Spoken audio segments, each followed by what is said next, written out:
11 accounts Pakistan Tehreek Insaf ने अपने उनसे लाताल्लुकी का जो इजहार किया है और ये लिख के किया है, जो 15 मार्च को उन्होंने रिपोर्ट जमा कराई थी।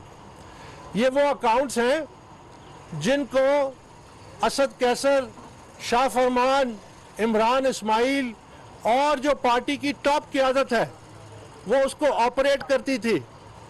और ये भी पाकिस्तान तहरीक इंसाफ ने खुद लिख के दिया है।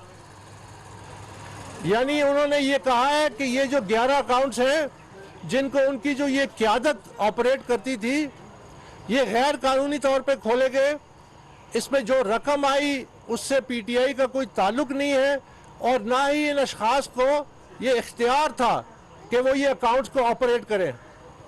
तो एक तरफ तो वो अपनी टॉप लीडरशिप को लिख के इंडाइट कर रहे हैं कि उन्होंने गैर कानूनी अकाउंट्स ऑपरेट किए, दूसरी तरफ उनके खिलाफ किसी किस्म की कोई कार्रवाई नहीं कर रहे, किसी किस्म की कोई शो कॉज नोटिस उनको नहीं जारी किया कि भाई आप ये गैर कानूनी तौर पे अकाउंट्स क्यों इस्तेमाल कर रहे थे। लेकिन इसमें एक और दिलचस्प पहलू है और वो ये है कि जो 11 अकाउंट्स थे उसमें कम से कम 2 अकाउंट्स के हमारे पास दस्तावेजी सबूत आ गए हैं।